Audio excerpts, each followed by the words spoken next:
Claude Design just launched, and right now everyone is paying for it. It is Anthropic's new design tool, and it turns a few plain sentences about your business into finished, on-brand work, which is genuinely impressive. But here is what almost nobody is telling you, because there is a free, open-source tool that does very nearly everything Claude Design does. It runs on an AI subscription you very likely already pay for, and over the next few minutes, I'm going to set the whole thing up with you and build 5 real things with it. Every link and every prompt I use is waiting in the description. So let me quickly show you what everyone is paying for, because it helps to understand the thing we are about to clone for free. This is Claude Design, and it lives right inside Claude.ai. You describe what you want, it builds a first version, and then you shape it right here, flipping the theme between dark and light, switching the breakpoint from desktop to mobile, and dragging these sliders while the design updates live in front of you. It is a genuinely strong tool. It does far more than sit there as a picture. It presents like a real slide tool. It connects out to make images and video, and when you are happy, it hands your design straight to code, sending it off to something like Claude Code to build for real, or exports it as a PDF, a slide deck, or a web page. The only catch is the one that matters. All of this needs a paid Claude plan. So let's go and get almost all of it for nothing. The free tool is called Open Design. You will find it at open-design.ai, and here is the thesis printed right under the logo, the open source Claude Design alternative. This is its home screen. You just tell it what you want to design, and you pick the kind of thing from these chips: a prototype, a slide deck, an image, a video, even the animated ones it calls hyperframes. Same idea as the paid tool, except this one is open source and it runs on your own machine. Here's the clever part that makes it nearly free. Open Design does not sell its own AI model at all. It runs on top of a coding agent you already have, and it supports 21 of them: Claude Code, Codex, Gemini, Cursor, Open Code, and plenty more. That one design choice is the whole trick, because you are never buying a second subscription. You point it at one you already use, and an enormous number of people already have a ChatGPT plan that plugs straight in through Codex. To install your agent, Open Design sends you off to a GitHub page, and I know GitHub looks intimidating the moment it loads if you are not a coder. So here is the move that makes it completely painless. Do not try to read any of it. Just copy the link, paste it into your agent, and say, "Install this for me." And when it asks for permission, you say yes, and it does the whole thing itself. That is genuinely the trick with all of this. Anytime a tool throws a GitHub link at you, you never need to decode it. You just hand it to your agent and let it read it for you. Once you are connected, this is where you actually work. Before it builds anything, notice this fidelity switch, because it matters more than it looks. Wireframe gives you the rough skeleton of a page, the structure and layout with none of the polish, while high fidelity gives you the finished, fully designed version. So, a wireframe is for thinking, and high fidelity is for showing. Along the top, you also get your saved designs, a shelf of examples to learn from, and your design systems, which we are going to come back to, because they change everything. Now, the single most important habit in all of this: do not start from a blank mind, because a blank mind is the hardest possible thing to design against. Start instead from a short, honest description of what you actually do, and watch what Open Design does with it, because it does not just dump something on you. It interrogates the brief first, the way a good designer would, in a quick 30-second form. It asks for your name and positioning, who you are pitching, what the ask is, and your brand context. Whether you want it to pick a direction for you, hand it a brand spec, or match a reference site. The more it knows up front, the better every later decision it makes for you becomes. Then it offers you real design directions, and each one is a complete look, not just a color. There is an editorial one in the spirit of Monocle or the Financial Times, a modern minimal one like Linear or Vercel, and a warmer, softer one from the Stripe and Headspace family, each with its own palette and its own type specimen right there, so you can see it before you commit. You pick the one that feels like you, and it carries that taste through everything it makes from then on. Give it the go-ahead, and here is the part I really want you to see. It does not just start throwing slides together. It plans the entire thing first, writing out a real checklist of everything it is about to do, reading your material, laying out the arc, building the framework, and then it works down that list one item at a time, right in front of you. That upfront plan is a big reason the finished result feels coherent instead of a pile of unrelated pieces, and you can watch it think the whole way through.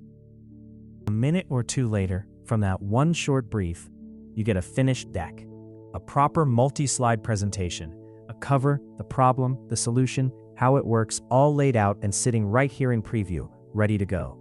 And if you are curious how it is built, this preview and code toggle lets you look at the real code underneath at any moment. You design none of this by hand.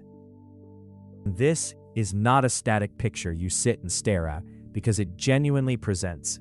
You open presenter mode and it looks exactly like the professional tools you already know. The current slide is front and center.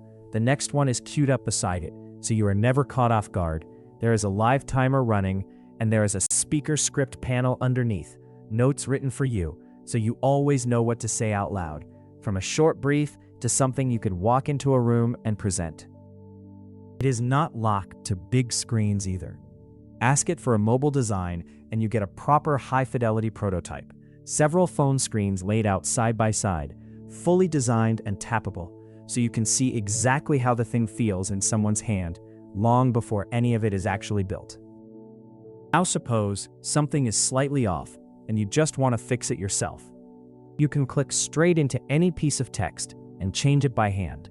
The font, the size, the weight, the color, right down to the letter spacing, all from this little panel. This matters for more than convenience, because every time you ask the AI to change something, it quietly costs you a little usage, while editing text yourself costs nothing at all. So this one small habit keeps your budget intact over a long project. When you do want the AI to make a change, there are two lovely ways to ask, and they mirror exactly how you would talk to a real teammate. You can drop a comment straight onto the design, type something plain like "make this title cleaner," and send it off to the agent to handle. Or you can mark up the design directly, drawing a box around one exact thing, say this row right here, and telling it to make the middle option stand out as the recommended one, and it redoes only that part, precisely where you circled, and leaves everything else untouched. Here is the setup that quietly changes everything, and it is the single most important idea in this whole video. Your work looks good, but right now it is running on the tool's default taste rather than your actual brand. The fix is a design system, which in plain English is just your brand's rulebook. Your colors, your spacing, your corners and shadows, all written down as tokens in one place. Open Design generates one of these for you, and then it does something lovely. It hands it back and asks you to review it. Does this look good, or does it need work, before it locks anything in? And it does not stop at a single look. Here is a whole library of brand-grade design systems to start from. Dozens of them, modeled on names you already know: Linear, Stripe, Vercel, Anthropic. But here's the move that matters most. You define your brand one time as a proper system, and from then on, everything the tool makes comes out in it automatically. Look at the difference a system makes. The raw default components on one side, your branded versions on the other. The same tool, night and day. Hold on to this moment, because it is exactly why the rest of the builds take almost no time at all. You set the brand up once, and everything you make from here simply inherits it. Watch how fast the rest goes now that the brand exists. Start a document instead of a deck, which is the same idea poured into a completely different shape, and ask for a written piece. What comes back is a real typeset article, a proper editorial page with a strong headline, a stand first, and a drop cap opening the story. The kind of thing that would normally take a designer hours, and it is already sitting in your brand. That is 2 builds from the same starting point. Now take that same story and turn it social. And this is a good moment to show you the exports, because you're going to want them. You can pull any piece of work down as a PDF, a slide deck, a standalone web page to drop straight online, or even a finished video file. But instead of exporting this one, we repurpose it. and it lays the story out as a proper multi-slide carousel, ready for an Instagram feed, on brand, ready to post. The fourth build is an animation, a short launch video. And here the two tools quietly differ. Both of them can reach out to connectors, and here are open designs, dozens of them, Notion, Airtable, hundreds of tools your agent can pull in. But for video specifically, Open Design does not even need one, because it can generate the motion itself, right through the agent you are already running. Ask it for a launch clip, and it renders a real finished video file, 10 seconds long, full 1920 by 1080, that you can just download. Here's the honest part worth holding on to. For kinetic text and quick promos, it is genuinely excellent, while heavy artistic layer-by-layer motion is still an editor's craft in a tool like After Effects. Point it at the right job, and it really shines. The fifth build is different from all the others because it is an actual page a real person could use. We ask for a landing page to get people to take action, and what comes back is not a flat picture. It is a polished, interactive prototype with a real logo, a proper headline, a full hero section, clear call to action buttons, and even a row of trusted by logos. The whole thing laid out and clickable. This is the finished high-fidelity version of a page, the thing you would actually put in front of a customer. To make that page really work and collect real signups, you hand the whole thing off to Code, and that is a single step. You push the design straight to your coding tools or send it off to something like Claude Code on the web or export it as a clean web page. It is the exact same idea the paid tool uses when it ships its work to Code, and you get it right here for nothing. You design the page in Open Design, and you carry it to Code to actually ship it. There is one last move that will save you a serious amount of usage over time, and almost nobody thinks to do it. Normally, every single time you ask an AI to build something new, you end up re-describing your whole brand all over again. Your colors, your fonts, your spacing, and all that repeated explaining quietly burns through your budget. So instead, you give your agent the design system just once as ready-made building blocks, and from then on, it builds every future page directly from your brand without you describing any of it again. You set it up one time and you stop paying over and over to explain the same thing. So let us step back and count it up honestly. From one short brief, we built 5 real things: a slide deck, a typeset document, a social carousel, a launch animation, and a working landing page, every one of them on the same coherent brand. And then we handed that page off to Code to ship it for real.